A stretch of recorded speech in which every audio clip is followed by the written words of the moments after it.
so I would fail, but I'm not. Assalamualaikum warahmatullahi wabarakatuh. Perkenalkan, saya Naimatul Adawiyah dari Fakultas Pertanian Prodi Agribisnis.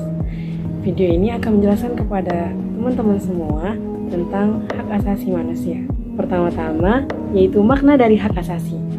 Hak artinya adalah sesuatu yang harus seseorang dapatkan, sedangkan asasi artinya yaitu mendasar atau bersifat pokok. Secara singkatnya, hak asasi adalah hak dasar manusia. Secara istilah, hak asasi manusia adalah hak yang dianugerahkan oleh Tuhan Yang Maha Esa kepada setiap individu di bumi sedari ia dalam kandungan. Setiap orang wajib menjaga, menghormati, serta melindungi hak asasi manusia. Sedangkan menurut Undang-Undang Nomor 39 Tahun 1999 tentang hak asasi manusia, bahwa hak asasi manusia adalah seperangkat hak yang melekat pada hakikat dan keberadaan manusia sebagai makhluk Tuhan Yang Maha Esa dan merupakan anugerahnya yang wajib dihormati, dijunjung tinggi, dan dilindungi oleh negara, hukum, pemerintah, dan setiap orang demi kehormatan dan perlindungan harkat dan martabat manusia. Dari beberapa pengertian tersebut dapat disimpulkan bahwa hak asasi manusia adalah hak dasar yang melekat pada diri manusia dan tak dapat dipisahkan dari diri manusia, dan hak tersebut wajib untuk dijaga, dihormati, dijunjung tinggi, dan dilindungi oleh hukum, pemerintahan, dan juga setiap orang untuk meningkatkan kesejahteraan, kehormatan, kebahagiaan, dan keadilan manusia. Selanjutnya, kita akan membahas tentang macam-macam hak asasi manusia. Yang pertama yaitu hak asasi pribadi. Hak asasi pribadi adalah hak-hak yang menyangkut dengan masalah pribadi. Contohnya sebagai berikut. Hak untuk memilih dan mengikuti organisasi, hak untuk berpendapat, hak untuk memilih dan memeluk sebuah agama dan kepercayaan. Hak asasi yang kedua yaitu hak asasi politik. Contohnya sebagai berikut. Hak untuk menjadi warga negara, hak untuk memilih dan dipilih, hak untuk masuk dan mendirikan sebuah partai. Lanjut ke hak asasi yang ketiga, yaitu hak asasi ekonomi. Contohnya sebagai berikut. Hak memilih, mencari, dan mengumpulkan kekayaan, kebebasan memilih pekerjaan, hak untuk membeli, menyewa, dan juga menjual. Hak asasi yang keempat yaitu hak asasi hukum. Contohnya yaitu hak untuk mendapatkan perlakuan yang sama di mata hukum dan di pemerintahan. Hak asasi yang kelima yaitu hak asasi sosial dan budaya. Contohnya sebagai berikut. Hak untuk mengembangkan dan berpartisipasi dalam kebudayaan. Hak untuk mendapatkan perlindungan terhadap karya cipta. Hak untuk mendapatkan pendidikan, kesehatan, kesejahteraan. Yang terakhir yaitu hak asasi tata cara peradilan dan perlindungan. Contohnya yaitu hak untuk mendapatkan peradilan dan perlindungan dalam penahanan, penangkapan, peradilan, penyitaan, atau penggeledahan. Untuk mengenal hak asasi manusia lebih lanjut, mari kita bahas tentang sejarah perkembangan hak asasi manusia. Sebelum Masehi, filsuf Yunani yaitu Aristoteles mengajarkan kita bahwa sebuah pemerintahan harus berdasarkan dengan kekuasaan yang sesuai dengan kehendak dan juga kemauan warga negara. Kemudian, pengakuan serta perjuangan hak asasi manusia ditandai oleh berbagai macam dokumen-dokumen. Di antaranya, yang pertama yaitu Piagam Madinah. Piagam Madinah dibuat oleh Nabi Muhammad SAW yang berisi tentang ketetapan hak dan kewajiban umat Muslim, Yahudi, dan komunitas pagan Madinah. Yang kedua yaitu Piagam Magna Carta pada tahun 1215 Masehi.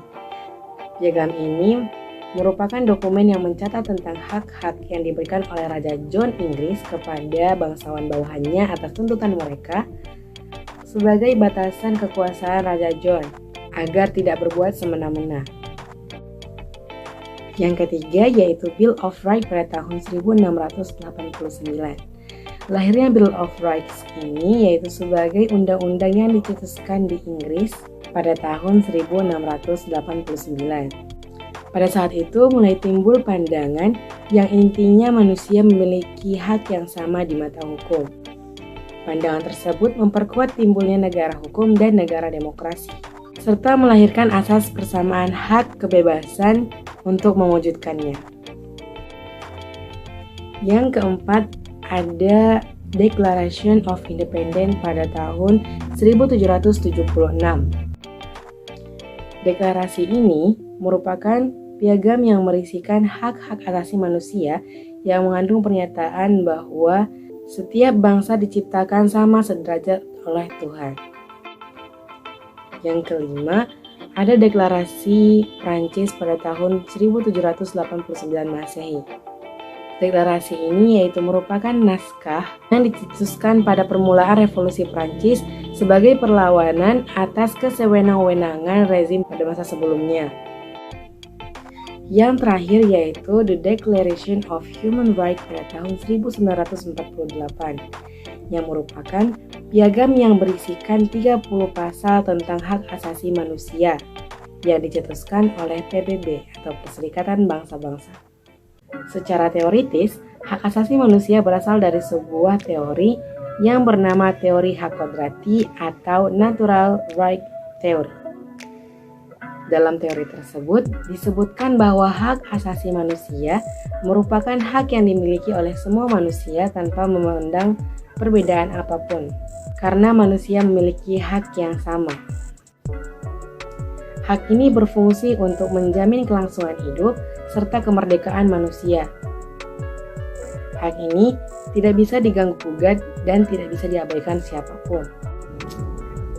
Salah satu tokoh yang mengemukakan teori kodrati yaitu John Locke pada abad ke-17 menyatakan bahwa manusia memiliki karunia alam berupa hak untuk hidup, hak kepemilikan, dan hak kebebasan yang tak boleh diganggu-gugat oleh siapapun.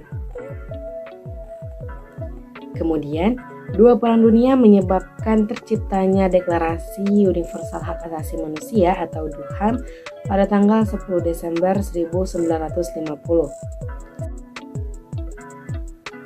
Sejak saat itu, tanggal 10 Desember diperingati sebagai Hari HAM Sedunia. Jika dilihat dari perspektif sejarah, hak asasi manusia merupakan hak yang paling pokok dan paling dihargai serta dihormati oleh seluruh umat manusia dibandingkan hak-hak yang lain. Hak asasi manusia memiliki ciri-ciri khusus sebagai berikut. Yang pertama yaitu hakiki, artinya hak asasi manusia dimiliki oleh semua manusia sejak ia lahir. Yang kedua, universal.